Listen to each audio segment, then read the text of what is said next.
What's going on, man? Oh, just dying in a mound of damn sweatshirts. We just got done bagging and tagging a few thousand of them today. I mean, we printed neck tags uh, and bagged them. So, we got a few pallets of them wrapped up, ready to go out tomorrow. So, happy to get them out of the shop and get some space back. But these are the worst when it comes to space like that. Oh, God, I know. I mean, you get 24 of them, they take up the space of like 200 shirts. Yeah. And they're the big old, the independent, whatever the garment dyed, new, whatever those are, the real big, thick daddies. Yeah. And God almighty, they were a mess. Do you have to like fold and bag almost everything that you guys do, or what? I would say probably 50 to 60% of what we print is folded and bagged and tagged. I mean, whether it's UPC stuff that customers send us or we print out our own on our little zebra label printer, Yeah. with their whatever they stock by or however they organize it and all that. But yeah, Yeah. we just burn through the bags and the labels and all that. I mean, it's nuts. Which I mean, it's a good problem to have, but Yeah. So tell me about, you said you moved from one place to another. What was that whole story? So originally when we started, I was a garage shop, and my parents, I kind of took over a couple bays of their garage, started doing the printing manually.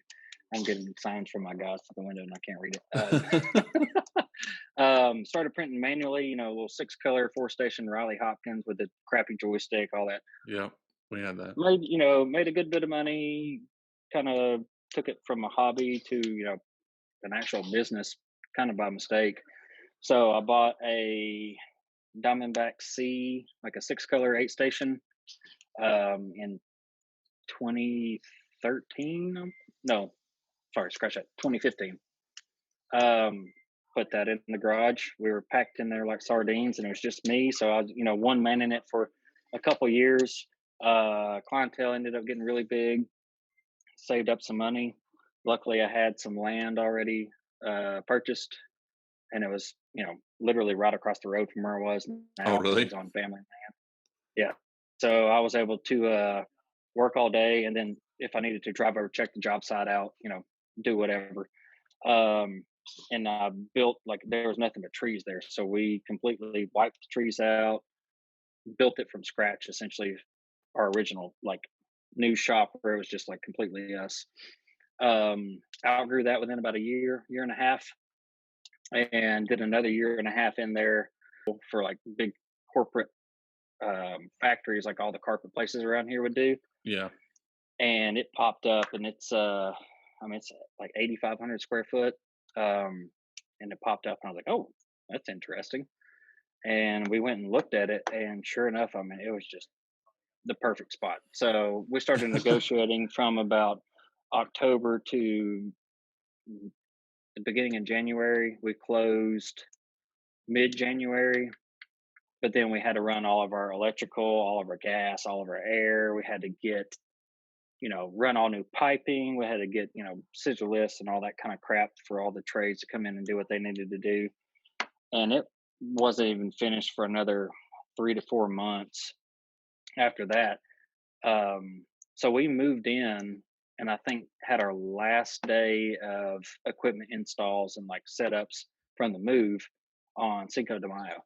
So it took us that long to kind of get everything set and get back up and running. But we shut down on a Thursday morning, and we were back up and running fully that following Tuesday morning. That's So not bad. it worked out good for the timing, because that was about the time that we sort of slowed down a little bit enough with the Corona Mm-hmm. shut down stuff. And I was like, well, damn, we couldn't have planned this any better. I was able to borrow moving trucks and stuff from some of my parents' work, and so they had like a box truck, flatbed, forklifts, all that. So we were able to borrow all that, load everything up. We moved it on a Friday and Saturday. Sunday came around, we started to re-leveling presses, installing the eye image, dryer, putting the dryer back together, running gas lines, the finishing stuff like that. And we were, good to go. So, I was thrilled with how it went. So now we just have one really big building, and we have another building that's just kind of serving as the play area for my dogs. So a really expensive playground. Yeah, yeah, yeah. So But I mean, that we also, almost quadrupled our size for what we're working in. So yeah. I mean, I can't really complain about that whatsoever. Yeah, that's one thing I've always wondered about your shop is like, what is your market? Because I feel like a lot of the stuff looks very similar as far as like what it's for. Is it that old row stuff that's all?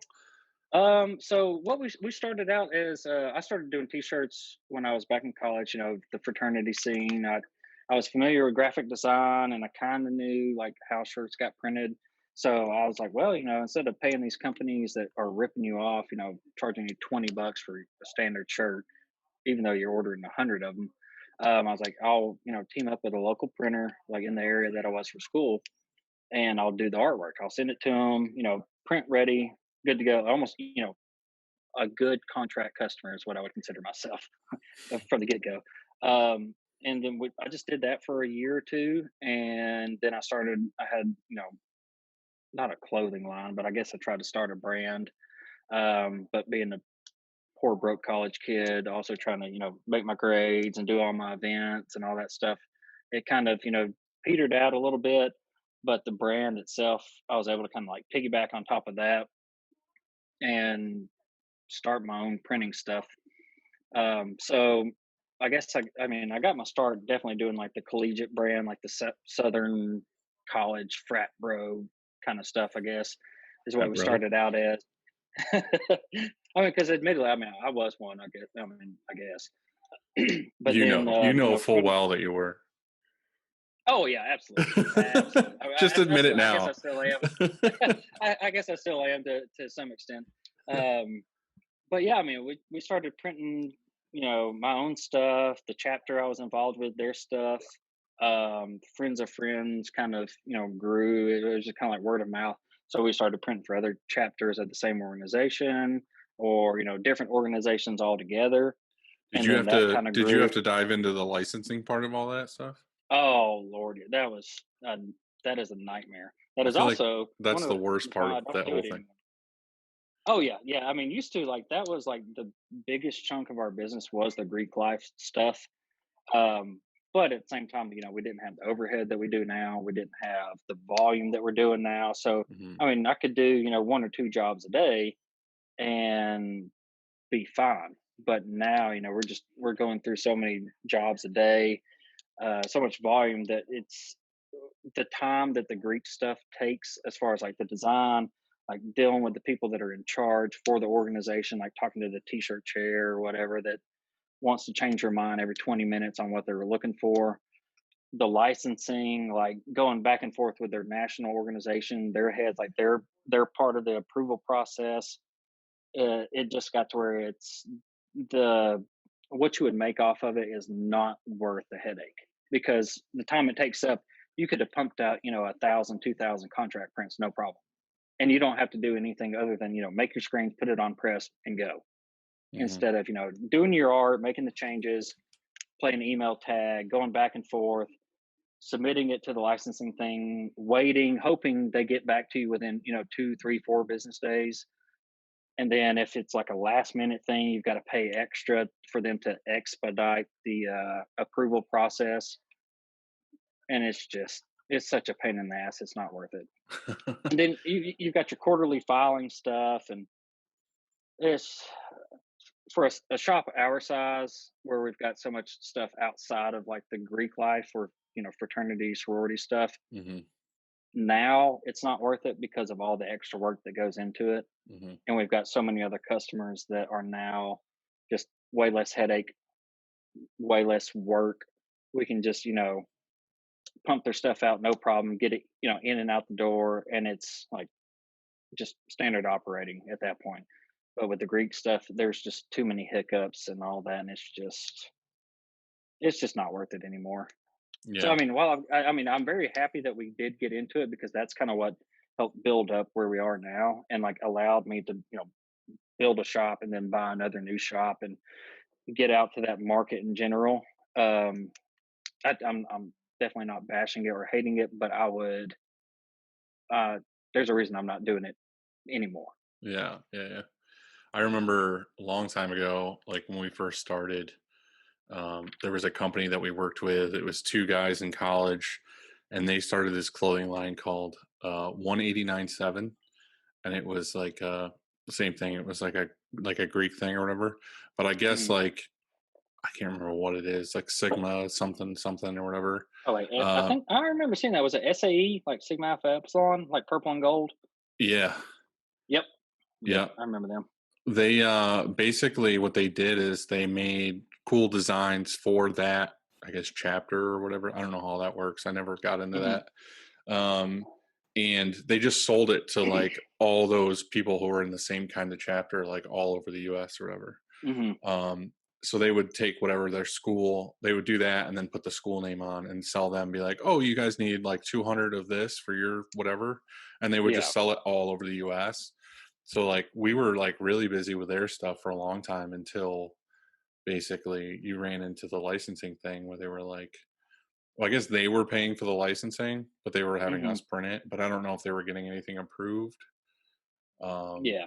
but it was just kind Well, of that's the like, thing with the licensing. It sucks. Is like that person can sell it, but then we also have to get it approved. Like you have to submit your vendor application. So, like, say if you're just a kind of a middleman, I guess like they would be. Not only do they have to be approved, the printer has to be approved, and you have to send in printed samples that they check off on. And then you're supposed to do your holographic stickers just like you would with like NFL or NCAA or anything like that. And then they monitor all of that by how many stickers you're using. So, like, if you're saying you're printing 2,000 pieces worth of volume, but you've only ordered a roll of 1,000 stickers, they're going to hammer you. And then they want to know, like, so say if we did something for the same organization, but a whole bunch of different chapters, you have to list what school it's for, their chapter name, your contact, how many they ordered, when they ordered it, what the event was for, what your price was, what your shipping price was, all that. I mean, it's just at this point, it would be easier to print for like Disney or something. I know. And I'm like, guys, it's a bunch of bros. They just want some t-shirts Yeah. for their tailgate. Like it's not that serious, but Yeah. they are very serious about that. I Yeah, mean, I don't know how true this is because I heard it from some this old guy I know that used to do that. Like he used to be in a college town near us that we printed stuff for him, and he told me once that the whole thing was from this guy who basically noticed that like the Greek alphabet or whatever wasn't like copyrighted and mhm, like tried to get a judge somewhere to like I don't know get it to where he could license all the Greek letters or whatever and then mhm. he finally found someone like got turned down a bunch of times or whatever and finally found someone that would like grant it to him or something and Good then lord. like now he owns the rights to like basically if you want to use any letter in the Greek alphabet that you have to pay him the licensing. So like I said, That's I don't know ridiculous. exactly how true that is, but I mean it I mean, made sense the way he told me it. It was kind of like who the fuck like can why? license that? Like, Like yeah, like how can you how do that? right, exactly. So that's what I mean. Like I think he just like found somebody who was willing to like, probably grease the wheels and was like, Oh, of "Hey, course. like You know, they're approve probably getting this." a kickback. Right. And then yeah, now like you have to pay that dude every time you put like a fucking Greek letter on a shirt or whatever. Oh It's like yeah, it's ridiculous. And now it not only does that, so Affinity Licensing is the one that basically owns all the Greek licensing stuff now, but they're adding stuff like the Shriners Club or how certain organizations have like a trademark like fundraiser. So like KD has like a what they call like a Shamrock run or something every year, and some of the other sororities have like a their dance marathon or anything like that. Those are now trademark things that are only licensed through the same place that does the Greek licensing stuff.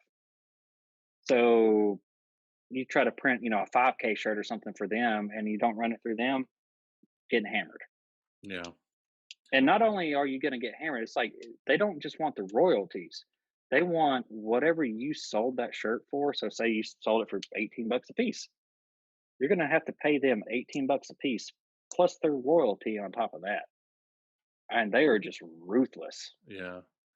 I remember once we had like one of the 189.7 designs on our website or whatever, and they found it from there. And they Mhm. were like, "Oh, we see on your website you did this, and obviously you didn't run it through us." Like, take it down, or we're gonna go through legal action of like you have to Oh pay the yeah, royalties. Or I was like, fuck you guys. I just like deleted it off my website. I was like, prove it. yeah. Like what? Like, Okay, you saw a yeah. picture. Yeah, so basically, like we that's not our market at all. Like that's not what we Yeah, go for. But like obviously, once in a while, any print shop gets somebody who comes in that's like, of course. Yeah, like, hey, can you do this for me? And like, yeah, we'll do it. I just don't post about it. I won't be like, it right, won't go on Instagram, it won't go on the website, whatever. And right. we got to a point where we just don't really do it at all anymore. Like I don't think we've printed anything even remotely close to that in like years. Um, Yeah, but I mean, I think the it's just last the headache of it. It's like, certain shops that are set up just for like say collegiate, like local collegiate stuff or national collegiate stuff, or like the chapters at whatever college you're close to. If they're set up just for that, you can make a killing, but it takes up so much time you can't really right, you do can't much do other else. stuff. Yeah, yeah. Right. I mean, I guess you could do your own like in-house stuff. Like so Be Unlimited is a good example. They're in like right outside of University of Arkansas. They do a great job, but a lot of what their stuff is like strictly just Greek, and then they've got their a couple of their own small brands that they push as well. But that's all they focus on. I mean, because they literally have people dedicated to just like trying to manage the paperwork and the email stuff of the Yeah. approvals for the licensing, because they do a little bit of the collegiate licensing stuff too. But I mean, you've got to have such a big operation just to manage like the back end of all that bullshit, just to print. And it's, I mean, unless you're doing a ton of volume across like a bunch of different organizations, having that extra overhead of the people to take care of that is just, yeah, I mean, you're spending, it'd be like spending $1,000 to make, a dollar of profit. Like, I mean, you're Yeah. kind of wasting your money, wasting your time, unless you're set up directly for that. And for us, I mean, we were at one point, but now it's just not feasible. Yeah. I feel like we went on a long tangent from you did some Greek stuff to we did 20 minutes on Greek. Oh yeah, well, I could go on all day about Yeah, that. I mean, yeah. because the licensing, but they're just a bunch of assholes. They don't want anybody to have fun anymore. Like we got stuff rejected. Well, it's just a money It, machine. it is, and I mean, so to kind of sum it up real quickly, basically, you can't. We weren't able to do anything like if it was a party or any kind of event. You couldn't have bash or party or luau or any kind of anything like that whatsoever in the like the actual event description. Like if you were to print that on a shirt, it would immediately get rejected. Why?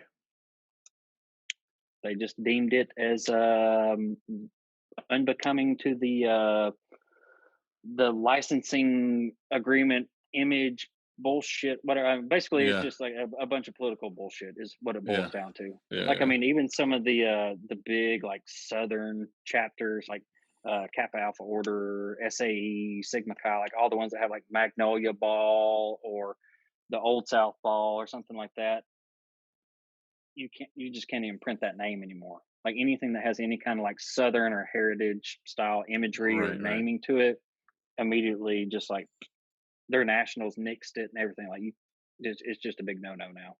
So I'm like, well, hell, like I mean, I feel like this org, everything's a big no no it's now. ridiculous. Oh yeah, it is. I mean, you just can't even have the wrong thought anymore without just getting your ass blasted on social media. Yeah, I mean, yeah. whether it's on one end of the spectrum or the other, I mean, you're going to have that whole breadth in between that's just going to kick the shit out of you until you succumb to whatever they want you to. Yeah. No, I understand. So, So moral of the what story did you is, guys end up sucks. doing after that then? So the old road stuff has been a huge staple, of course.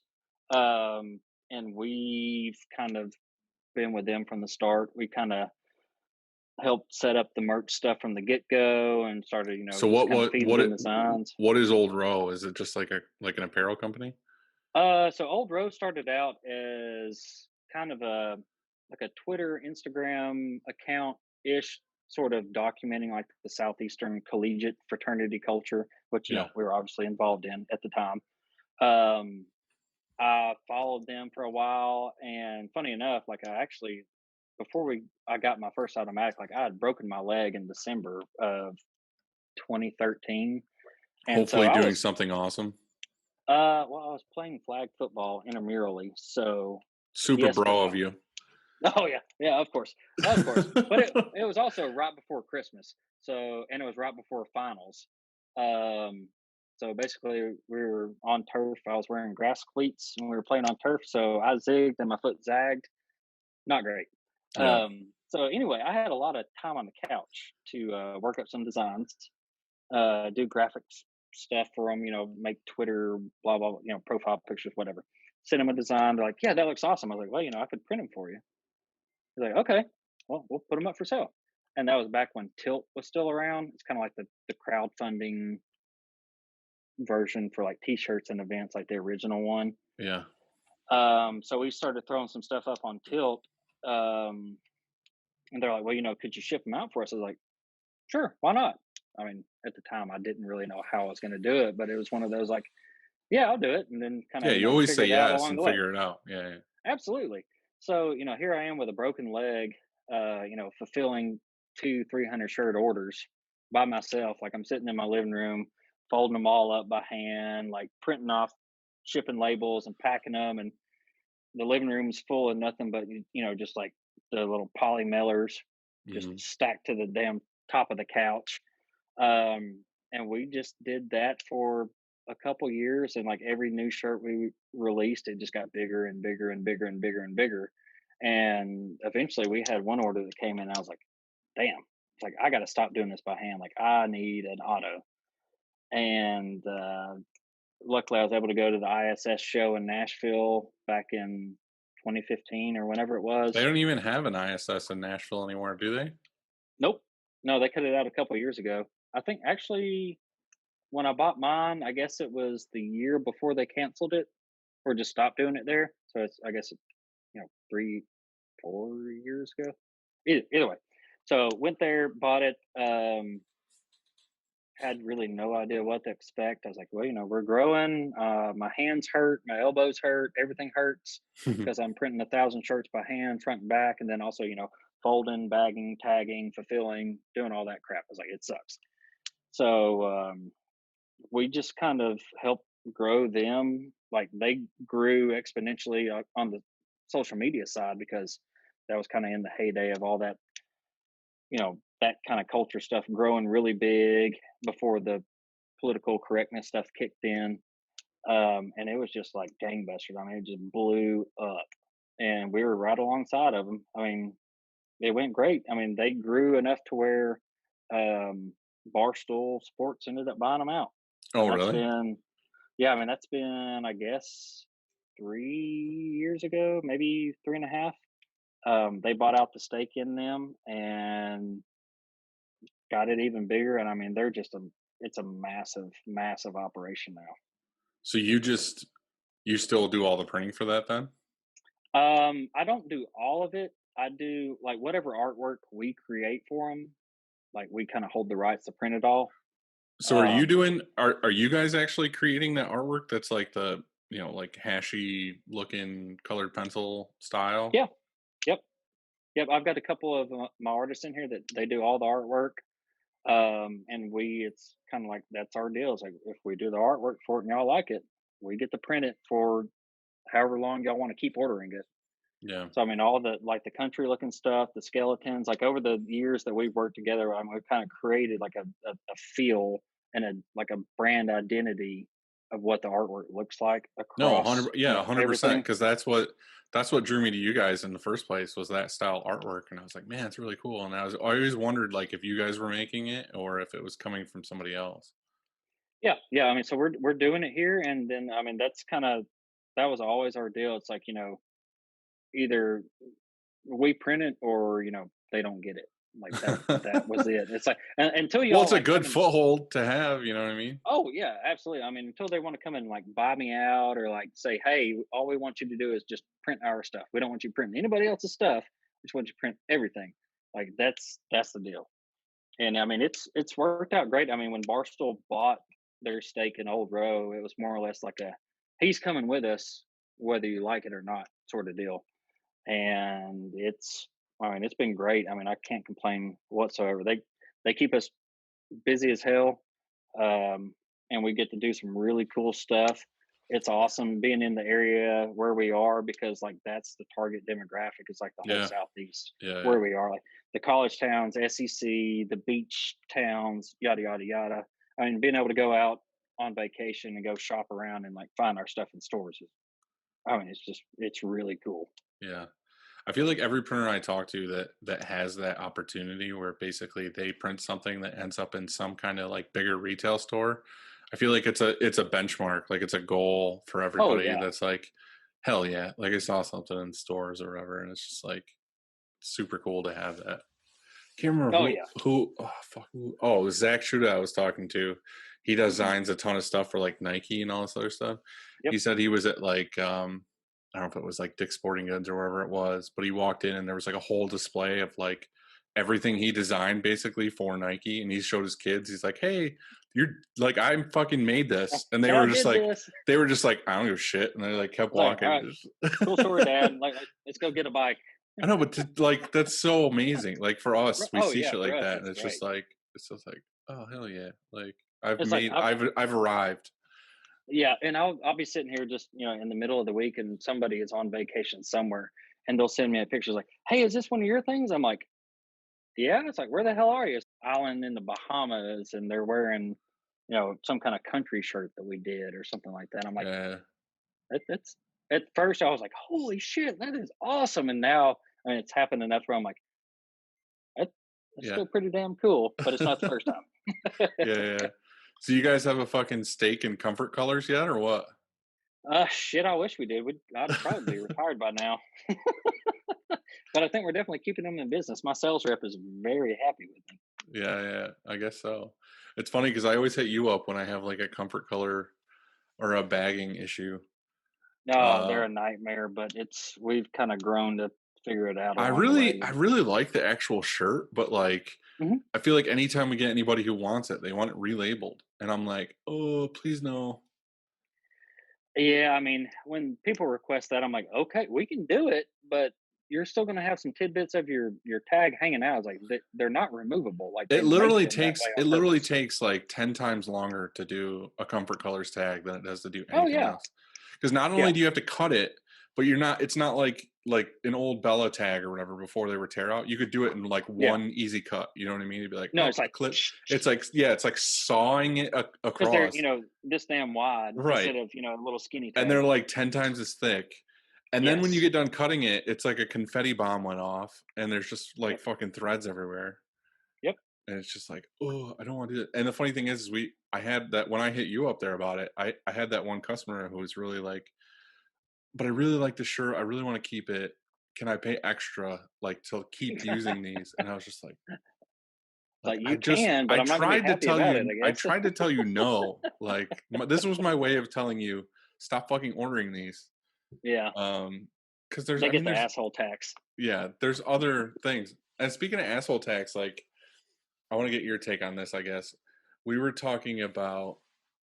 I mean, every printer has this, but like we have a couple customers that like a couple times a year they order, and it's like they have the like Alpha Broder book or whatever, Oh and they're like, yeah. I want one of this of this color, one of this, and it's literally their invoice is like 8 pages long because Oh it's yeah. like one But it's piece, only one one piece, piece one piece. each. Yeah. Right, like we literally want to do it, and I think we might actually do it this year, where we put like an inconvenience fee, Hmm. and it's like a real thing. Like if we have to talk to the customer, it's like, yeah, like you don't understand. This takes us like a couple hours more to do because we have to set up the invoice for each item.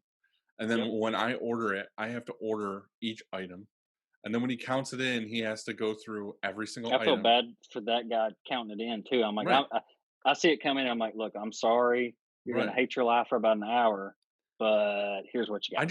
I feel like honestly in our industry that should be a real thing. Like I know a lot Oh of yeah. people just swallow it and they're like, "Oh, whatever, it is what it is." But it's Well, like they it do should that be a because they're real. scared to Right. turn them away or Right. But they might get upset. I feel like there should be a number where you're like, "Okay, anything Yeah. over like 10 items that are different.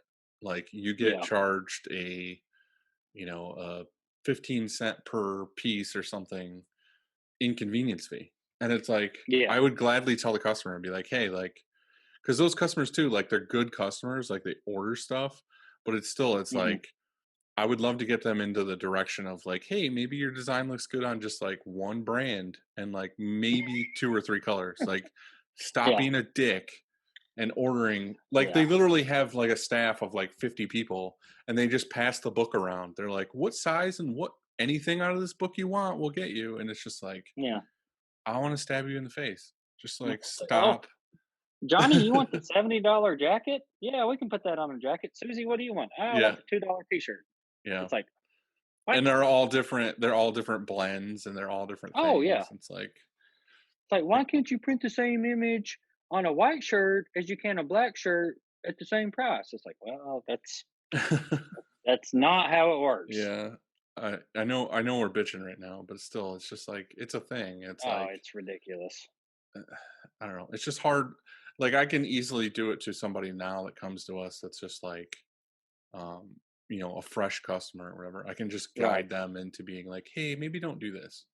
Oh yeah. But like But it's the the ones that problem stick is with you is and that you're like, the problem shit. is the customers that we're talking about with these inconvenience fee are customers we've had for 10 years. And it's like Yeah. they're gonna be like, well, you've done it for 10 years like this. Why is it changing? And it's just like, Yeah. because you're growing as a company, and then when we get your order, it takes us a day and a half to set up the invoice. Exactly. Just like an average day. It's like this is how Hmm. much you're ordering or whatever. Well, it's funny because like even now it's like way harder for me and for Chris who counts stuff in because like I said, Oh, for some sure. stuff's coming from Texas, some stuff's coming from Florida, some stuff's coming from wherever. And I accidentally ordered like 2 huge days worth of stuff last week, and I accidentally did the same PO on both orders. So he looked at me yesterday and was like, "Did you order both of these like massively confusing orders with the same PO?" And I was like, yeah, I guess I did." Maybe, maybe not. So Like, like I guess I'll Tuesday, figure it out. Tuesday I had to order a ton of stuff too, and I looked at him. I was like, "You want PO 1802 on this as well?" And just like the biggest middle finger I've seen in a while. Yeah, I had a couple of those days the past couple of months. It's like I ordered and then reordered and then accidentally reordered the reorder because I got notifications from one supplier that it was back ordered, but then they actually ended up shipping it and finding what I needed. And I'm just like, well, shit, I've got, thousands of dollars worth of blanks sitting here Yeah.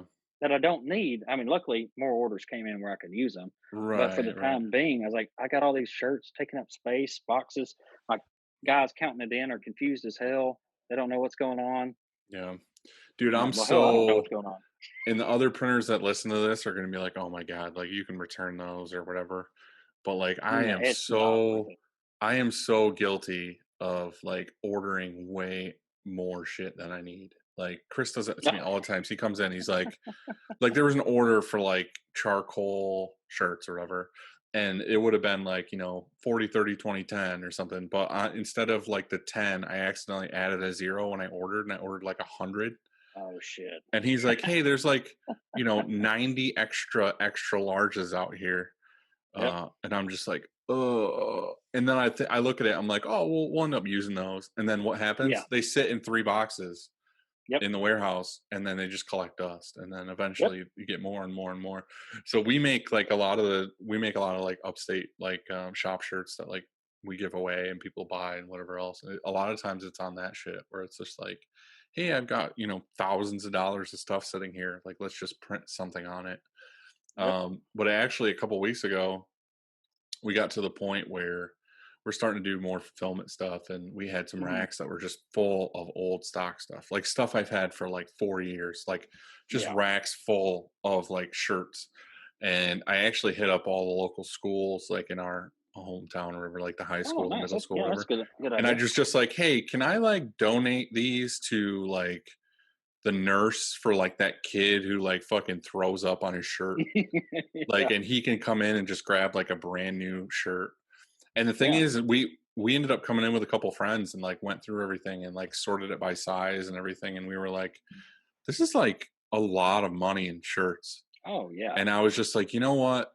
It sucks, but it's also like luckily it's going to a good place and I'm donating it. Right. But it's also like it's such a weight off my shoulders to know, like, hey, we have space again. Like, we have Oh yeah, more that rack room. space is We're nice. rack space, right? So it was like hard to swallow to be like, oh, I'm getting rid of these. I'm getting rid of these. And as we were doing it too, I was like, oh, that's a stack of like, like It's 40 like extra large ash tank tops. And I'm like, I'm going it's to like five donate hundred those. bucks. And tomorrow, somebody's going to order ash tank tops. And then I'm going Yep. to be like, shit. So it's funny, like you were talking about those pocket tees. And it's like, that was one of the things. I think I had a stack of like navy blue, like large pocket tees. And I was like, "Yeah, it's rare that we get those." And then I think like 2 days later, we had like an order from a HVAC company or something that wanted navy pocket tees, and I was just like, "God damn it!" I knew it. But you can't do that. That's like the mind of a hoarder, where Oh yeah. you're like, "I'm gonna need this someday. I'm gonna need this someday," and then you end up with like a million things, and it's like Hmm. I'm a minimalist for the most part, and I feel like just need to get shit out of here. So I told the school Yeah. straight up though, I was like, I better not find out that you took all these shirts and like went to another printer and were like, hey, print Windy Point School on this or something. I'm Oh like, yeah. these are literally my condition. I will give you like all like $100 or $1,000 worth of shirts, whatever. But like they need to be for kids that need Oh yeah. like if you know a kid that's like in need or poor or like wears the same shirt to school four Give days a them week because enough, his parents are for a month. dicks. Yeah, Yeah. like give him like a ton of stuff or her or whatever, like give it to him. So they took it, which is nice, but it's Good. just like it's just funny when you look at stuff like that and you're like, I'm an idiot. The Yeah. funny thing It's like yeah, Chris comes in all the time. He's like, oh, do you mean to order 200 of this size? And I'm just like, I immediately just sweat starts coming out of my face, and I'm yeah. like, Like, oh shit, oh shit, oh shit. fuck. What did I do? I go back and like check my emails from the order approvals or whatever. I'm like, oh fuck. Yeah, or Yeah. my favorite Yeah. is one where like I'll read off an invoice and I'll order everything, but like one of the sizes didn't come in because it's back ordered or something, and then he puts the slip Yeah. back in my order pile, and I reorder the whole order, even though I only needed one size. Yeah. Oh, It's that's like, great. that's 100%. I'm not blaming anybody. All this is 100% my fault. Oh Like, yeah. Yeah. I do that all the time. They're like, did you mean to do something? Yeah. I'm just I'm a dumbass. I So just yeah. wish it always happened on black shirts because we would use Yeah. those every single day. Oh yeah. I mean, that's the easiest thing to give away. That and Yeah, white. yeah. I So just it's like I've even got like we do ink cards. yeah, I can't tell you how many I have taped up next to my computer. It's like we have extra of this, we have extra of that, yeah. and every time I go to order, I don't even think to look at it I know. because I'm like, oh, that's been up there for a week. Like that's not important. And then Yeah, I go and reorder what we've already got sitting out there collecting dust. I'm like, and it comes in. They're like, hey, we've got 6 dozen of this size and that style. I'm like, son of a bitch. yeah. I'm like, oh well, we'll use them on the next order. And I did that last winter where we had some slow time. I went through and I made like a Google Doc sheet or whatever, and I put in all the stock stuff we had on the shelves, like all the sizes, everything.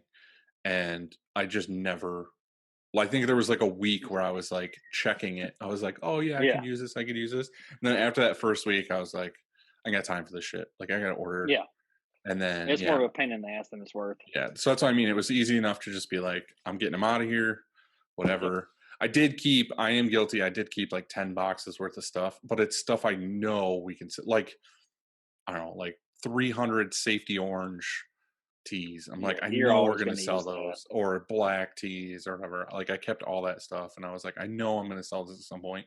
And we have customers too who constantly order stuff.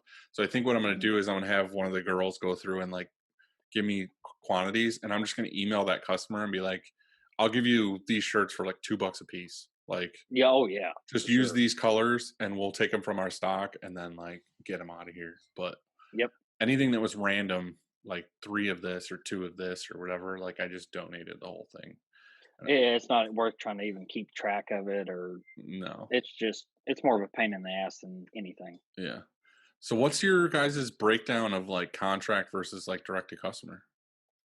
Um, I would say nowadays it's probably 50-50. We weren't quite that breakdown until I'd say up until maybe about a year ago, but now that we moved into our bigger shop, where we can handle the volume and just like the organizational part of it that you got to have for that contract stuff. Um, it's gone up since we moved in. We picked up a couple other bigger contract customers to where we can get their pallets of stuff, and we can receive them, ship them out, no problem. Instead of because before we didn't have a loading dock at the old shop that we built, Mm. so anytime it was like a big order coming in on a skid, like we'd have to go meet the FedEx or UPS or freight line driver, whoever was delivering it, like at the end of the road, and then hand unload stuff. And that's a pain in the ass after you do it enough times. So we're just going, I mean, I like the volume, but unless you can send it ground, like, don't bother with it. Yeah. But I mean, it's kind of, I mean, the growth has followed us as we've gotten, well, the growth in customers has followed us as we've grown. Yeah. So like, it's like the more space we've got, I'm like, oh, we'll never fill this up. Like we'll have so much room to come in here. And then as soon as we get in It's like here, famous last words for every print shop. it's pallet after pallet after pallet after pallet. Mhm. And I'm like, holy shit. It's like we filled this place up and it's been 3 months. That's like where I'm at right now with this shop is it's like after we bought that new gauntlet, I'm like, fuck, man, like we can't get any more. Like I Yeah. can't have any more. Like, and the problem is I own this building. So it's like I'm not like, oh, I can Yeah. just I'm just renting. So like next year I'll get a bigger space. I'll get a bigger space. Yeah. I mean, we still have a lot of space, but the nice thing is this building I own, I also own like, like 80 to 100 feet of grass on both sides of the building. So I Right. think what's going to happen is like next year or the year after, I'm just going to like build out the rest of the shop area to like my property line, Hmm. which isn't that big a deal. Like I feel like we could easily do it. Yeah. But then I could like, I think what I want to do is like right now I'm just like growing into, and I've talked to you about this, but like I want to have a whole part of the shop that's just finishing, like Yeah. folding, bagging, tagging. Yep.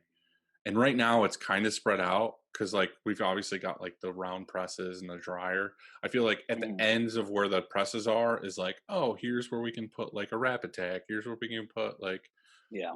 a manual and all. It's like they're just I feel like they're just kind of like pieced in spots.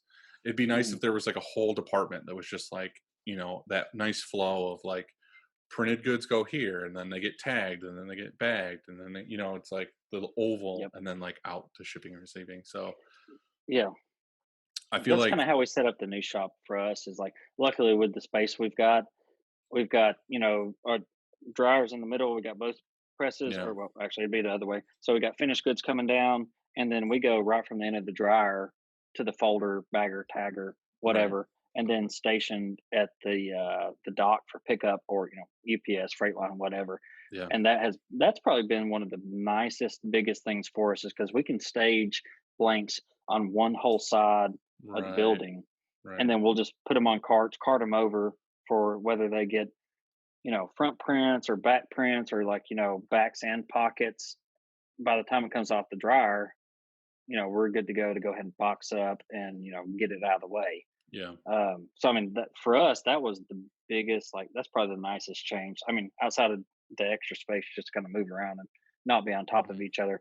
It's like being able to clearly like define your spaces yeah, of where you want things to go, and like have a linear movement of the goods from receiving to shipping back out has yeah. been huge. And I feel like that's kind of where we're at is like I've said this a couple times, but it's like I'm really happy and proud and comfortable of like where we are right now. Like Oh, absolutely. Yep. the equipment I have, the customers we have, the employees we have, like I'm happy with Yep. all that stuff. So I feel like right now my goal as an owner is to just like super nerd out on processes. Like Yep. I've always done that. Like I've always tried to have the best processes I can, but now I feel like I can't buy I can't buy more stuff. You know what I No. mean? I just need to basically like refine the stuff I have to the point where Yep. it's just like this place fucking is like super tight on like Hmm. this is exactly like there's no room for error really. It's just kind of like, oh yeah, like this is the job, this is the ink we use, this is the press, this is where it goes, this is the flow. Yep. For years it's like what do you do with a job that has tags versus a job who doesn't have tags? Like, do you stage it here or do you do this? And every once in a while, there's confusion of like a customer gets an Yeah, order and they're like, I was supposed to get tags and this didn't have any tags on it. And it's like, oh, it got set. Like, she folded it, bagged it, put it out by the door instead of putting it over here. And it's like, right. it doesn't happen all the time, but I'm saying as No, like, it's stupid stuff like that that you're like, that's what chaps your ass more than anything. right. It's like, let's have a flow for this of like, you Right. know, this box gets tags, it gets an orange sticker or something. And it's like, then it goes to this spot and whatever else. And it's like, so I feel like next year and the year after are probably going to be my goals. Cause this year I went balls deep on like, Oh yeah, you new, got a bunch of new fun stuff. dude. Yeah. And like, I didn't exactly plan it that way, but like I had the funding, all my Hmm. stuff's paid for. It's like, all right, let's go ahead and get the well, at first it was like, let's just get the gauntlet. Like I want a bigger press because we're doing so much like simulated process stuff that I want to have like You can't ever have enough extra heads. colors. Right. So it's like, all right, Right. let's get the gauntlet. And then we got thinking about it and we're like, how the hell are we gonna get this gauntlet in this building? Because like it's so the thing is the center section is so heavy. And like Yeah, our and it's shipping big as shit. yeah, our or our shipping receiving area we built ourselves. Like when I bought the building, it used to be a bay that Mm, like went to the floor. Well, mm, our whole shop is on like 4 foot stilts. It's all concrete, but it's like 4 feet off the ground. right. So we had to build that platform up. So it's all wood. And I think I've said this story before, but I bought an old sprint dryer and Hmm. my dad, everybody knows at this point that my dad is like my contractor. So basically me and my dad like built out the shipping receiving, put all new like flooring in, got it all good, everything good to go. And literally the next day was the day I was going to get the dryer. So we get the dryer here, get it off the truck, roll it down the ramp, and it goes right through the fucking floor Oh shit. because it's so heavy. Like Yeah, right off the yeah, they're ramp just of big as hell. right off the ramp of the loading dock, it just went like the corner of it went right through the floor. Me and my dad both Oh just looked at each other no. like, oh, and it was like all we could Just do was light it on grab like fire. we just yeah, just light on fire. We just like grabbed random pieces of sheet metal, threw it on the floor, and then just pulled it really fast and got it like in the other room on the concrete as fast as we could before like it caved in. Yeah, And that I don't know how many pounds that was, a but lot. the gauntlet center section is like 6,000 pounds or some shit. And it's just like Holy I was shit. like, dude, there's no way we can take it in there. So we literally did like a Yeah. 10 foot by 10 foot roll up door. Like we installed one on the side of the building. Hmm. But the funny thing is like its only purpose was to get the gauntlet in here. Like that's all it's for. Like it's not It's an for expensive shipping move-in receiving. process. Right. It's not shipping receiving. It's nothing. It was just like we need loading dock height on concrete to get this in here Yeah. like safely. So then we got to thinking about that and I was like, all right, well, if we get that in here and put this here, how the hell am I going to get eventually like in a couple of years I want to get like a new sprint split belt dryer. And I was like, Mm. if we get these presses in place, there's no way around them to get the dryer in here. So I was like, fuck, Yeah. I might as well buy the dryer too. So like Yeah. I bought the dryer too. And like I said, I had the funding for that. So it was like, all right, cool, let's get both of them in here. So I did that. And then the opportunity arose next door, because like I said, I own the whole building where my tenant left. And I was like, man, I'd really like more office space and like finally have my own actual office and like, more room in this building. So then we just started a whole renovation project too. So like this year has been like crazy with like new stuff. On top of Uh, all the other bullshit for the on year. top of just being like a normal busy year and Yeah. whatever else, and then COVID happened and it was kind of like I don't know, but like COVID to me kind of came at a really good time. Like it sucks to say stuff like that, but it did, Oh like you yeah. No, said, I like get when it. you did your move, Oh, like it couldn't have been better. Like it couldn't that have was been better timing. literally the only way that it ever would have happened. Like I Right. texted the tech. So like the guy that moved our eye image and my Diamondback was worked for M&R for years, and now he's like his own standalone tech. But he's one of like the really good digital side techs that Yeah. can also do the textile stuff. And I sent him a text. I was like, hey, would you be able to do it? And he was like, well, funny enough, it's like that's actually the only weekend I have off for like the next 2 to 3 months. I'm like, holy shit. I was like, all right, you're coming up here and you're going to help me move this. He's like, all right, I'll see you Friday. Yeah, that's the And I was like, best. holy hell. Yeah, that's the best. That's what I said, like, with COVID, it was like, if I would have been as slammed as we were in the beginning of this year, it would Mhm. have sucked so bad to tear down our Oh, old yeah. press, put in the doorway, take it out, bring in new stuff, and it, like, lined up perfectly to where it was, like, our slow couple weeks where, like, the whole world was like, "What's happening?" So, like, it worked Mhm. out perfectly, and then as soon as we got it in and installed, it was, like, when everything started to pick right back up, so it was Yeah, perfect timing, that's and I was just really how we were. happy. Yeah, yeah. Yeah, because y'all had the Sabre? Is that what that was? Yeah, we had a The Saver. Workhorse, whatever that was? Yeah, Yeah. And that was the thing is, like, we have M&R and everything else, but it was, like, yeah, our intentions were, like, whatever it was, 5 years ago or something when we got that thing, it was like a supplement press. It was mhm, like, do I need to buy, like, the fancy thing? When realistically to us, it was just, like, overflow. It was like, "We can't yeah, do just everything kind of on a this placeholder. press. Let's just get a press that can handle, like, oh, we need to do some more jobs to get done at 5 o'clock." And then Right. we just got so busy and so much work that it was like both presses were running full time. And then it was like, Yep. oh, we need enough for another press and another press or whatever. And then um, basically, we just came to terms with, like you were saying, you do contract and you do other customer stuff. And I just came to terms with a couple years ago now where I was just like, do I want to keep doing really nice work for other people Mhm. or and deal with the headache of like a contract? Like we could have a really awesome project come in that's like direct to customer, somebody we want to deal with. And then the next day we have a contractor that comes in and it's like, hey, we have 5,000 shirts that we need by Friday. Yeah. Blanks will be there tomorrow. And it's like, well, we're kind of throwing our like good loyal customers under the bus to like Right. help out this contractor who's giving Who's us. just kinda, like, by the wayside, like, I Right. might throw you something one day and then not talk to you for a year. Right, but then that's the thing is they always want it for, like, dirt, and they want it Oh, of course. tomorrow, and, like, Yeah. they resell it to somebody else, and it's got, like we use, like, the best inks we can buy, and we used all these extra features on our press that, like, normal people aren't using, and it's like, Right. why are we putting all this time and effort into, like, making somebody else popular when we're getting paid, like, the least amount? No. Mhm. So basically, it came down to like where there was like a week of just me calling contractors that we dealt with, and I was just like, "Sorry, like find somebody else." Like, Yeah. and we just fired all of them. Like we were just like, whatever. That's And my that was the favorite thing. thing. Like it was scary at the time because it's nice, like Oh, once a of month, course. getting a hefty check where they would pay like Yeah. every 30 days. But still, it was like I just came to terms with like, do I want to be in that situation where I'm always like stressing about getting something out, or do I want to be comfortable where I'm like spending a lot of time and focus on customer orders? And then like I said, as soon as I fired them and just focused on our own customers, like our Mhm. turnaround was better, our quality was better because everybody was in a better mood. They weren't like, fuck, I gotta Yep. get this out today. And there's always Yeah. those like Tuesdays or whatever where it's like, oh shit, we're missing UPS. Like let's stay till 8, print the rest of it, drive it a half hour to the UPS hub. For Yeah. what? Like for us to make 15 cents a shirt? Like, Yeah. I mean, you're spending a whole bunch of money to make just a little bit.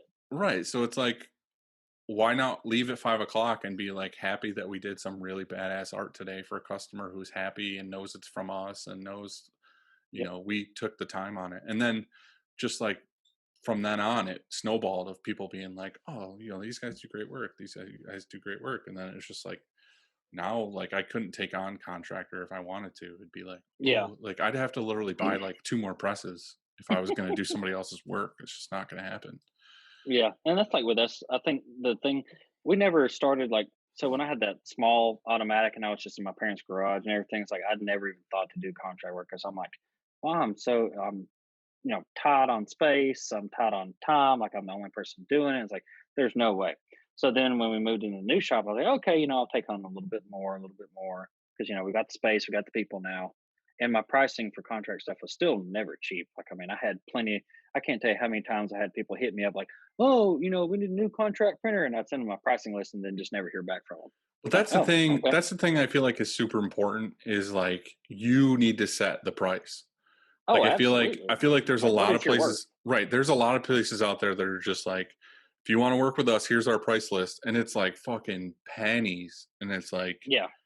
but the thing is, I feel like, again, it's like like we were talking about the collegiate stuff or whatever. It's like, if you are suited to do contract work, like if you were Yep. like, this is what we do, we have perfect flow for contract work, like, yeah, fuck it, it's awesome. Like, there's a lot of shops I know that I'm buddies with that do contract work, and like, all the power They to make them. a killing. Right, and it's just, it's not my thing, and I just want to No, preface I that don't for like it everybody either. listening. It's like, I'm not knocking contract printing, it's just not for everybody, and it's like, No. you just need to weigh your options of like, do I want to do, are you taking contract work because you're scared that you're going to be slow and you're not going to have any Mhm. work, or are you doing contract work because that's what you want to focus on and like do? Right. And I feel like a lot of people take on contract work because they're like, I don't have enough work like It's like a normally. filler, Right, but it's a then that filler. filler ends up becoming like a cancer and just takes over Exactly. everything. That's the problem, is that like, you're just at the point where like you need to double down on getting your own work in, but you're like, I'll take Mhm. contract work. But then like we were talking about, it's like you end up doing so much contract work that you're not paying attention to your regular work, and then those people Mhm. don't come back, and then you end up being heavier on contract than you are on the other thing, and you end up screwing yourself and you go out of business. And it's And like, then you just hate your life and you're miserable and it just yeah, everything sucks. yeah. So if you're suited for it, then it is what it is. And like, I feel like with you, it's like like you were saying, doing the old row stuff and all this other stuff. It's like, seems like you've been doing that for a long time and you're suited for it. Oh So yeah. it works for Yeah. you guys really well. Yeah, well, and I mean, even with our contract stuff, I mean, while it's, I guess, contract, I mean, pricing wise and turnaround time, like I'm straight up with the customers. I'm like, Right. yes, we can do. Like, I mean, you want to drop ship us your order, you want to send us the art, that's fine. But we're still on a 2 to 3 week turnaround. It's like I get, you think you're a contract customer, but I also have a lot of other really good customers. Like I'm straight up front with them on that. Like let them know from the get go. It's like your turnaround is not going to be 3 days. You can't call me on a Friday and expect shirts on Monday. Hmm. Your pricing is not going to be, pennies on the dollar. It's like, this is what you get. And if you like it, great. We'd love to work with you. Cause I mean, if you Yeah. get that, like, like, I mean, you get me, what's going on. That's fine. And that's the customer I want. If you don't like it or you try to haggle with me or you try to, beat me down on it, it's like, I would rather not deal with you at all Yeah. than to sit there and fight with you, and have you blowing me up at 9 o'clock at night on a Tuesday, wondering where your order is that you just sent me, at lunch that same day. It's like I don't do that. Like honestly, I had a lady last night. She sent me an order last Thursday at past the shipping time for the supplier that we use. Um, she showed up the next day, Friday, before a holiday weekend at 3 o'clock, wondering where her shirts were. And I'd already left and I was heading out to the lake for the long weekend, which oh yeah, that's nice. Well, yeah, it was. Um, so luckily, How my bro of you. I'm just gonna keep saying that as much as possible. it was great. I mean, I was already halfway to the lake and I was feeling good, and yeah, it was great. Anyway, my right hand man talked to her and took her out to the warehouse and showed her like the mounds of shirts we had. So, he told her, it's like, ma'am, your shirts will be done. Like we've got you in the queue. But look at all this stuff. It's like you sent us an email less than 24 hours ago and you're Mhm. already wanting your shirts. That's what a lot of people don't realize, that I mean, and you can't blame them, because how do you expect them to Amazon. know everything? It's right, it's the Amazon thing, but it's like, people think the turnaround is like, it just takes you 2 weeks to produce their product. You know what I mean? It's like, Right. what step are you in this 2-week thing? And it's like, no, like Hmm. 2 weeks is the fucking line. Like, Oh, yeah. yeah, we're already like making your screens, we're already doing this during that 2 weeks or whatever, but it's like, Hmm. we don't print your stuff until like the end of the It, line. Like, yeah, when it's due. we might say our turnaround's 2 weeks, but we might actually print it in like 5 days. But like, that's Yeah. not always the case. Like in the middle of summer and busy season, it's like usually like that 2 weeks. It's like, this is when your order's going to get produced, and it's like, Yep. well, what do you mean you haven't printed? Like, can't you just print me like 5 of the extra larges for this weekend and then like do the rest later? I'm like, No, like, the printing Sure, is I the will set up easiest. all of that just for a Right. few The shirts. printing is the easiest part. Like, that's the part, Absolutely. like, it's the pre-press and the screens and, like, doing your Yep. separations and everything else. That's the hard part. It's like Yep. being automated to where you're taking stuff off the iMage that's already, like, tri-locked, putting it on Hmm. press is like click, click, click, click, click, put the inks in that we already picked. Like, the press part's the easy part. That's, like, the Oh yeah, no-brainer. That's, like, load a shirt, take it off. Like, it's the all the other easy shit money. that's like, yeah, it's all the other stuff that's just like, dude, it takes time. Like, that's why And I then love. especially now, like ordering from the all the the 5 different warehouses from one supplier, just hoping you can maybe complete the Hmm, order. yeah. That that add that Luckily, into the mix. luckily, the world is all kind of in the same situation right now. So Yeah. most, I've noticed that most customers are just like I haven't had almost anybody bitch about turnaround, and like we don't have a Mm. bad turnaround at all right now. Like we have a really good turnaround, but like I haven't had anybody bitching, being like, "Where's my stuff?" And it's like, other than fulfillment customers, Oh yeah, they're it's the like worst. every single day. It's like, "Where's my stuff?" And it's just like, I don't know, like, post office has it. Like, half the orders That's aren't just. scanned anymore. Oh no, of course not. Yeah. Of course not. Like we've had stuff sitting in somebody's mailbox that says delivered for like a week and a half, and the customer sending us an email like, "Hey, where's my order? I ordered it 2 weeks ago." And I'm like, "Well, if you bothered to check the automatic, shipping notification and delivery notification that is sent to you, Yeah. you would see that it's been sitting in your mailbox for a week." Yeah. And then, of course, once you tell them that, you never hear back from them. It's never a, "Oh, thanks, man. Sorry, I didn't even mean, I didn't even think to check." It's like, "Oh, you don't think to check your mailbox for Yeah. mail? The funny thing is like, Shocker." it's really funny. This is kind of a weird story, but, like, and it's something I need to fix, but I had a lady call me last night at home, and it's just the time difference. Like, she was in, like, California or whatever. So she called me Mm. at, like, 8 o'clock at night, and I saw the number, and I was, like, on my cell phone because it, like, goes to my cell phone, and I was, like, I picked it up, and the lady's like, "Oh, yeah, I placed an order for this store that we run or whatever," and she's like, "I'm just checking the status of it, like, it seems like it's taking a while," and I was like, "What's your order number?" I looked it up, and she's like, "Oh, one thing I wanted to say to you is, like, the, email that I get that has, like, the number to reach out to, like, if I have questions or whatever, like, it goes to a porno website," and I was like, "What?" She's like, "Yeah, the number is like 607-222-0068 or whatever."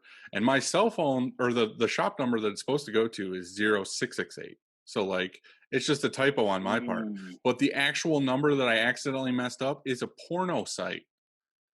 that So is like funny as hell. people who are trying to call me over for this store that's new that I opened, that are trying to call me with Yeah. issues, are calling like a porno website. So I was like, awesome. The funny thing is like the lady who ordered was like, she was super cool with it. She was just being really funny. Well, anyway, That's great. she was like, yeah, so you might want to check that out. I was like, all right, cool. And I was like, what's your order number? I checked it, and I was like, oh, it says delivered today. And she's like, "Oh, really?" And she's like, "Hold on a second." And she opens her door, and it's like right at the like leaning up against her door. I was like, Jesus she's like, Christ. "Oh, I should have checked out where they put the packages every day normally." And I was like, You think? "Maybe." Do you guys do a bunch of fulfillment? Yeah. Yeah, we do. So we've got a few brands that we do it. We do it for our own in-house stuff. We do it for a couple of collegiate bars and stuff in the South Carolina area, like for University of South Carolina. Right. Those connections came, via the old row stuff. Obviously for the Are demographic. you hosting a store for them, or are they just sending you the orders to fulfill? No, so basically, what we tell them is like, oh, if you want to do fulfillment, we want to print your stuff and we want to store it and ship it and all of that. We run ShipStation, so Yeah. we just kind of connect to the Shopify store or Squarespace or whatever it is they use. I mean, ShipStation can connect to basically anything. So every day, when I get in the morning, I'll go ahead and check all the stores, see what we have to fulfill, print everything out. We'll fulfill it by lunchtime, or if it's only a few, or if it's a lot of them, I'll you know box them all up, run them down to the post office. That's 2 minutes away, and just kind of do that. I mean, if it's a ton of orders, we'll kind of call them like, hey, we got a big bag or whatever they send us to store it all in to come pick up, and we'll give them the packing list and manifesto or whatever for everything.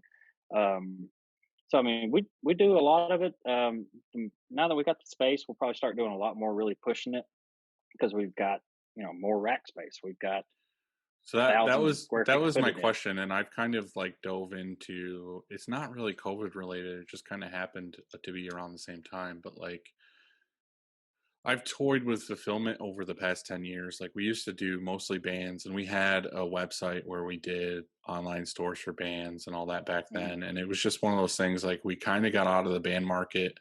We still do bands, but we don't do as many. So I kind of got out of the market. So I never really dove hard into like the logistics of fulfillment. It was always like we did the model of basically like told a band like, hey, like this is how, and I didn't know any better. This is just what my idea was. It was kind of like, Mm.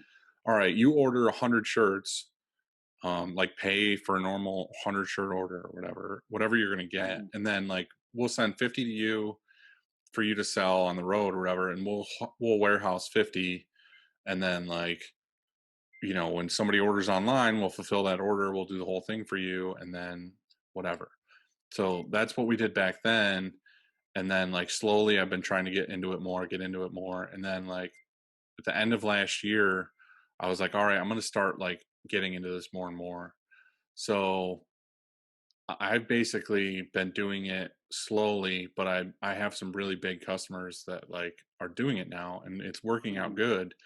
But I'm trying to figure out from people like, with anything, it's like, what have you learned is like a good way to go about this logistically?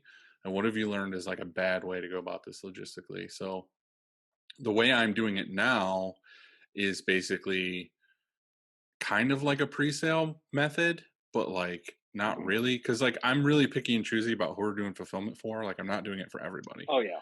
I'm only No, doing it for absolutely not. people that I know are going to sell a lot of stuff. So basically, Yep. like an example of somebody I have that sells really well is like Ryan Sickler. So basically, what I'm doing is his store is live and it sells stuff all the time. Like every day, I get a bunch of notifications that something's sold. So basically, what I'm doing is like every Monday, I'll order everything that sold from the week before. And then on Wednesday, we print everything that sold from the week before. And then on Thursday, it gets packed and shipped out, like goes to the post office. So every week, we're printing what sold. So I have nothing on the shelf. I'm not Mhm. warehousing anything. I'm just doing weekly. Like you order that week, That's a it good gets way. printed the Yeah. next week, and then it goes out. So you're basically their turnaround is like 7 business days or whatever, or 5 days or whatever. And then it's, usually the stuff's priority mail. So it's like 2-day priority or whatever. Right. But that's kind of the method I'm doing now. But I'm trying to figure out like, is that the best way to do it? Or because my thing is, I don't really want to sacrifice quality either. I don't want to be a place that's Yeah. like instant turnaround, but it's all digital, it's all Oh yeah. DTG. No. Like, I don't I want to just do wouldn't that. print if that's what I had to do. Right. Like, I don't want to do that. I want to do screen printed quality. And that's the thing with a lot of these bigger people I'm dealing with. And that's my selling point is like, these aren't going to be digital prints. These are going to be quality screen prints that Mm. are going to last as long as the shirt lasts. It's not going to fall off. And a Yep. lot of these places, these bigger, bands and comedians and whoever else are used to going to these places that just do digital. And it's like, yeah, we'll do coffee Yeah. mugs, we'll do, zipper bags and like all this other shit. And I was like, that's cool, One but of like, each. right, but it's all like instant digital, like it's Yeah, too much. shit. Like, why not just have like good quality apparel where we're using great Yep. brands, we're screen printing them, there's quality, whatever. So that's my selling point at this point. But I just didn't know, like, do you have an agreement with that person of like you need to have X amount, like you upfront need to pay for X amount of stock, and then we'll ship it out, and then we'll like refill that with money that from what sold, or are you just doing like a different way? So for us, the customers that we do it for, they'll essentially like they keep an eye on all their stock. Like they've got it set up to where like if something becomes like low stock notification, it'll kick it out to them, and they'll they'll say, "Oh, we've got, two smalls and five larges left, and we've still got an okay amount of the other sizes and whatnot." And if it's low, they'll go ahead and reorder another, four, five, 6 dozen, whatever. But their Right. initial order's got to be substantial enough for us to, warrant being able to print it, go through the folding, packing, labeling Right. process, putting it on the shelves. So for me, I tell them it's like, okay, well, if you want to do that, then we need a minimum of, like, 12 dozen. And they're like, okay, we've never had anybody be like, oh, no, no, no, that's just too much, because I Mhm. just kind of like I pre-screen them, I guess you would say. Right, but like you Uh, said, you're dealing with bigger customers that are gonna right. sell that stuff. I feel Oh, like the absolutely. problem is the barrier of entry for doing fulfillment. You need to be at a certain point. Yep. Because Oh, like yeah, for sure. basically what I've learned is like so far is like there's the really big customers that are going to sell a ton of stuff and have a track record Hmm. of selling a ton of stuff that I Yep. can feel comfortable doing it the way I'm doing it now because I Hmm. know every week I'm not going to be printing like four of this design, two of Oh, this yeah. design, that's a nightmare. It's like no, I'm doing 150 of these, 50 of these, and even if it's like, oh, I'm doing 24 of these, it's like okay, that's fine. Hmm. But I feel like for the customers that come to me that are like, "Oh, I want to do a store." I look at them and I'm like, "Let's do like an actual pre-sale store." Like, Yeah. like with Inksoft, it's nice because you can make a store super fast, Hmm. and then you throw it up and you're like, "Okay, there's an actual like a timer countdown on there that's like, get this out to all your church friends or whatever, and Yeah. it's going to end in 15 days or something." And like we do really really well with those too because like those work out good for like schools and people who are trying to raise money, like any kind of fundraiser Yep. store. So we'll do that, but like for actual fulfillment, like constantly doing something for somebody who has a store open is like where I'm trying to do more and more research now of like what's the best way to do Hmm. this without killing yourself. And Oh, yeah. that's The why I the feel like volume side of it is definitely the better way to approach that side. Like, I mean, for people that do the pre-sale stuff or the pre-orders, or like the fundraisers, I tell them, I was like, yeah, we can fulfill it. That's not an issue. Like, we will order your stuff, we will print it, we will fulfill it, but you've got to reach like this threshold of quantity right, right, right, for it to make it work. It's like, and I tell them, it's like, if you don't, you're going to have to do it. So it kind of puts a little bit of a burden on them to kind of like go out there and make sure they do meet that minimum, make sure they do, kind of put in their side of the work for it. Because at the end of the day, like, we're making their life a lot easier right, for a small fraction of monetary value. right. So for that stuff, it's like I kind of put it out to them up front and let them decide, like, do they want to do that little bit of extra work to make it work?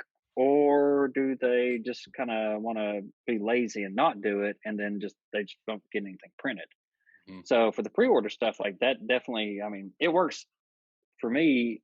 I make it work either way. It's just there's different barriers of entry to do one or the other. So, your pre-order stuff, it's like I always make it whatever our minimum order quantity is, like they've got to reach that regardless, or Right. we're just not going to do it.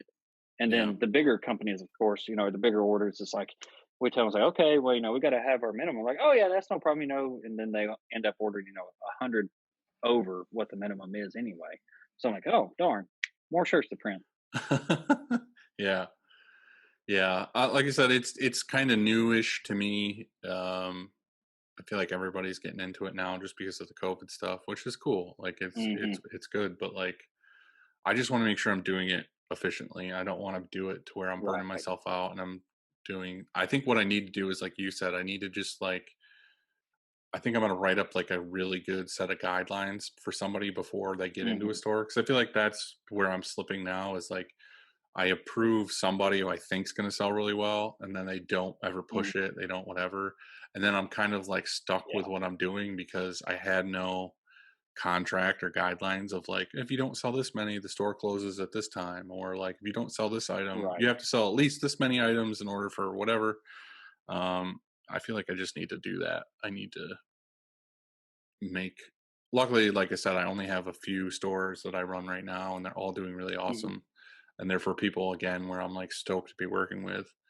Oh But yeah. if I'm gonna push it, my thing with like this business and anything is like it's all systems and processes. Like as an owner Mhm. of the shop, I feel like that's your thing is you need to find new systems and processes. So like with anything we do here, a lot of times like if it's new in any way, like live printing or whatever we're doing, I'm the one who like figures it all out first. Like I try to be like, all right, I'm gonna test out fulfillment or I'm gonna test out live Yep. printing.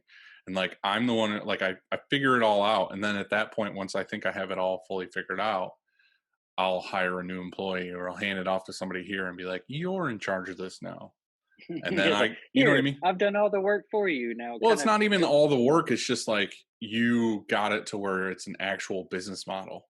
You know, it's yeah. like actually something that you want to do and you want it to be part of your business. I shouldn't be running that. I should be No. getting it to where the point where it runs and works Mhm. and then handing it off to somebody else. So that's where I'm at in this phase right now is like figuring it out to where I can comfortably hand it off to an employee to be like, you're in charge of fulfillment. Because I feel like when I get to a Yep. certain point with anything that gets to be like a good part of the business or whatever, I can't run it. Like I can't keep doing it because I have my head in so many other things that I'll actually Oh crash and yeah. burn that project because Yeah. I just won't have time. Like somebody will email me or somebody like that lady last night will call me and I'll just get to the point where I don't answer their phone or I stop answering Oh emails yeah. or whatever because I have so much other shit going on. And then I actually Yep. tank that project. And I've done that. And it's like Oh, I have to. that's my thing. I just need to get to a point where I've learned it enough to where I can hand it off and feel comfortable. Like, oh, this Yeah. is going to be a great part of this business. And that's why I said that. Like back when we started live printing, there wasn't a lot of people live printing at all. It was like not a big No. deal. And I was like, all right, well, how do you set up a rig? How do you do this? And like I built all this stuff, and then we really got into it. And it was like then after that, like I think when I first brought it up in the shop to like my employees that this is what we were going to do, they were all like, what? I don't want to go to Mhm. a place and like print shirts for this party. This is weird. Yeah. And then once we started doing it, they were like, "Oh shit, we're making a lot of money." And it Oh was yeah. like, and it's not money for me; it's like money for all of us. Like we split it Oh at yeah. the No. end of Yeah. the It's event. everybody. So, Yeah. so it's just like I feel like you just need to try stuff, even if it's not going to be a great business model. It's like you try it, figure it out, and if it is That's cool, if it's yeah. I was not, gonna say fuck it. that's how you learn, and that's like with a lot of stuff. It's like when we moved in this new shop, it kind of opened us up to a lot more opportunity to do things we've kind of brainstormed about, or like I saw some other shop doing, like, hey, that'd be kind of interesting. Let's try that. Yeah, And we've got the opportunity, the opportunity for it now. And I'm like, wow, that this is awesome. Or I'm like, oh, this fucking sucks. Like we're not doing that. yeah, But then at the same time, it's like we're doing all this other stuff already on top of like what we're already good at. And I went from, being out on the press almost every single day, all hours of the day. And I'm like sitting here behind the desk, clacking away on the keyboard and ordering and texting and phones and emails and all this. I'm like, this sucks. It's like I need to figure out a way to kind of streamline some of this stuff so I can actually get out and do what we're good at, what I enjoy, what the guys enjoy. Like I, I mean, it's kind of growing pains, I guess you would say. yeah, But it's like you said, you do it, you figure it out. If you like it, great, keep doing it. If you don't, kick it to the wayside or find a way to send it out to somebody else that that's what they specialize in yeah, or whatever, and go from there. But live printing for us, we like it because usually the places we go live print at, it's like beer festivals, mm. brewery, like I feel like we do the same. anniversaries, I feel like we do the same Cinco style de live printing. Mayo. Oh yeah, yeah. It's like if we can't go to a live printing place and have fun and like Yeah, enjoy that we're being out there, I'm not gonna go. Like I'm not gonna go out there and yeah, then like have to tiptoe, like walking on eggshells and all that shit. It's hmm like I would just rather not even do it at all. yeah. As I said, for But us, when we it's just go, like a it's a thing. party. Yeah, yeah, exactly. So I've been wanting to put this into each podcast now because I feel like the couple times I've did, people have been like, "Oh shit." But like, do you have any like weird, quirky, like shop hack things that you've learned that you're like, this is really weird, but this really works and it's awesome, and I'm glad I know that now? Um, or not? Um, Like I learned one today. which I don't know if it's really a shop hack or not, but like I was talking to an ink manufacturer and he was like, "Oh, do you ever have issues with like not meeting a Pantone perfectly or whatever? Like, like you always get a Pantone from a customer and then you print the job and then it was underbased and then it made the Hmm. color brighter or whatever." And they were like, "Oh, this doesn't match all my other stuff, my truck and like all this other crap that they have that Pantone for." And I was like, "Yeah," I was like, "We get that once in a great while or whatever." He's like, "Well, you should print the underbase as a light gray and not a white, and it will Hmm. actually like meet that exact Pantone instead of the white like blowing it out." And I was like, I never thought about that. Um, so it's just stupid stuff like that, or like Ryan was telling us a couple weeks ago there on the Shirt Show podcast that like if he overtaxes his pallets, he uses a bar of like dial soap and like rubs the pallet with it, and it gets tacked back to normal where it's not like over sticky. That's an interesting one. I mean, we scrub with like water in the scrub brush, but Yeah, we do that I too. But I'm never saying heard like if you I never ever heard the soap part. have you ever like we've done this definitely before where like the pallets need like water-based adhesive need like a new Hmm. scrub or new glue down and they accidentally put too much glue on the pallet and then your very next job is like a fucking You're like, perfect rectangle or it's like a yeah, circle and then it ends up looking yeah, like an egg. yeah. He said that basically if you run into that issue where you put too much adhesive on, you can take like a bar of soap and like lightly rub it on the pallet and it brings the tack I've back down. never heard that. Me That is a either. good one, though. But that's what I'm saying, That's that's a great. great one, right. Hmm. Do you have anything like that that you think of that's Um, I would say, like a good way to cut out tags that, like, not everybody knows about or for comfort colors, yeah, those tags, just burn them. No, if you so don't for the have comfort anything, color that's tags, fine. It's just something I thought I should start asking because, like, anytime there's one of those in one of the episodes, I always get, like, 20 DMs that are like, "Holy shit, I didn't know that about this." And it's like, yeah. I just didn't know if, like, Um, other printers can lend a hand. I mean, for the comfort color tags, so the ones that are dyed the shirt color that match, whatever the Yeah, actual yeah. body of the shirt is, take them, you peel them back towards the collar, and you snip it as close as you can to the like the little strip that's on the neck. Yeah. Don't cut it all the way.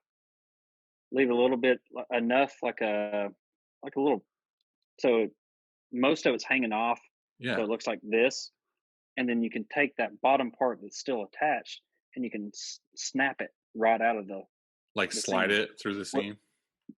Yeah, without ripping the seam whole. Yeah. And the ones that are like that tan off white color, those are even easier to get out because they've not been dyed, and so they're not shrinking up into the Right, right. stitching that keeps them in. So that's a good way to get those tags out, and then from there you can just kind of like pick. So I mean, we've done it enough to where we can, just one snip and then pull, Right. and like we can pick a couple frays out.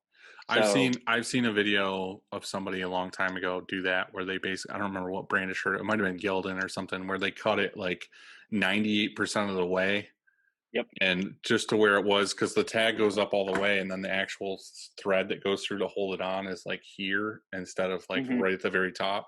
So like you're Yep. saying, they cut it 98% of the way and then they just slid it to the right or left and it pulled the whole tag out instead of like Yep. ripping it or pulling Yep. cutting threads or whatever. Yeah, that's a good Yep. one. That's one of the best ways. I mean, just get enough tension on the tag when you're pulling it as you cut, because that'll pull a little bit out of the neck tape that's there. Mhm. And so even if you don't get it cut great, or it's not clean, enough of it will hide up under that neck tape. Even after you pull it out, that's not going to be an issue. Yeah, So for those, that's a that's a good good one. tip. Yeah. One of my best hacks, I guess, when it comes to printing the garment dyed stuff, especially comfort colors, they're super fuzzy, super linty. You'll get some of them in with like the big ass lint balls all over them. Yeah. We got to where we make two big strips of the split tape, and we'll put it on, like if we've got an underbase screen, in head one, we'll tape the split tape to the edge of the screen, so when the press indexes, it drags across the top of the shirt, Yeah. and it'll pull off a lot of the lint. Like if it's a big run, you're going to have to replace it, or it may not get all of it. But with the way that the rock is, it, with the head going Yeah, up and yeah. down like this, it still will drag off a lot of that lint. and all you So gotta do is it replace a would strip of work tape. really well for presses that are heads down instead of pallets down. Yeah, I mean, it'll still work with the up and down index style presses. You just have to make your tape a little bit longer Right. so it drags across the whole thing. Because it would be flat, I guess, like this, whereas the rock, it's kind of Yeah, here yeah, at an angle. as it drags. Um, but I mean, that's helped us a ton. So when we're doing long runs on stuff like that, Yeah. we'll always set up a strip, and that just keeps all the boogers out. If we're after we finish a cart full, or like halfway through the job, we'll just go ahead and add a new strip of tape, and it just That's pretty awesome. the Yeah. time it takes you to replace the tape is way less than the time you spend picking lint boogers out of every damn screen Yeah, from it sucks so head bad. one till you're finished. And they're just certain colors are notorious for being a lot more linty than the Yeah. others. So for us, that's probably a couple of the biggest things when it comes to printing that style shirt. Mhm. But seeing as that's a majority of what we print, I guess that would probably be our The our Comfort biggest hack. Colors shop. Or like well, I call them potato sack shirts because that's about what they feel like and fit like.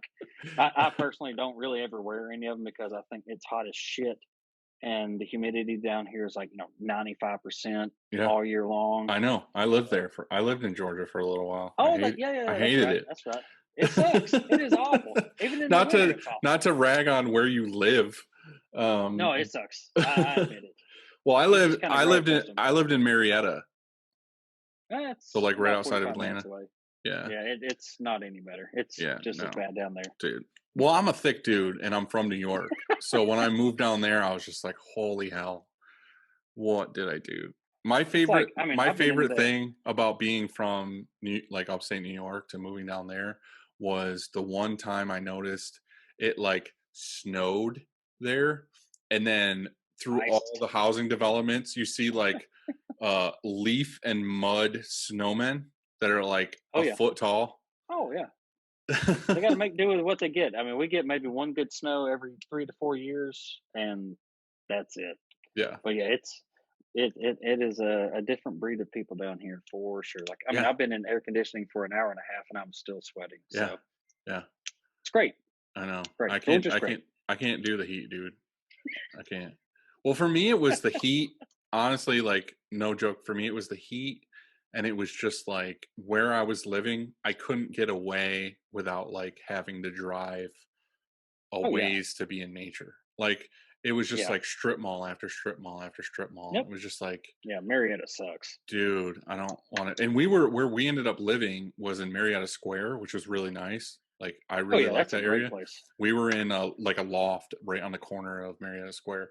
So it was like really high rent, but it was a really nice place to live. Yeah, Um, lots of good places right there in the square. but it just in general, it was like it just wasn't for us. Like, it wasn't like we're from a like in the mountains small town, Mm-hmm. and then we moved to there. And it was like, Oh yeah. I don't love it. I don't hate it, but I don't love it. Yeah. Um, Well, that's where I went to school was in Kennesaw, yeah, and that's like I'm. basically right there, right? Oh, it's like 5 minutes I north, think but I'm that's from Dalton, so yeah. I go from like small redneck town in the mountains, right there at the hill of the Blue Ridge mountain chain, and then I go to like a outlier of a really big city like Kennesaw, Marietta, Buckhead, Atlanta, Hmm. and I got down there. I was like, this sucks. Like I don't like city life. Like this is awful. It takes me 45 minutes to go 2 miles. Yeah, Like that is just not me it whatsoever. was like anytime we wanted to go in Atlanta, it was like 8 lanes wide, and it was Oh like yeah, we were literally if you look at the map, it was like if you drove with no traffic, you'd be there in 5 minutes, and it yep. was like with traffic, it's like 2 hours. Oh yeah, It's just like absolutely. I that's mean, I lived 2 miles away from campus, and I would have to leave like between 45 minutes and an hour before my classes would actually start, just to get there on time if I found a parking spot. And that just got real old within about a week, yeah. and that's why I left. Yeah, I hate that shit. It's just not for me. mm, I get it. So what's next for you guys? Uh, just survive the rest of the year. I mean, Figure it out when it's all over. murder hornets, giant meteors, double hurricanes. You never know what's coming. I don't know. I mean, used to I would like try to plan it out a little bit, but for this year, it's just kind of a week at a time at the most. Mhm. Like 48 hours, figuring it out. I guess is good. Um, so I mean, the way everything's going now, it's like you can plan as much as you want, but that's not really going to do you any good because you just never know what's coming down the pipe. Yeah. No, for sure. So I think we're just going to kind of sit back, play it safe, do what we're good at, do what we know we can do, and Weather the just storm. weather the storm and just kind of go from there. Yeah.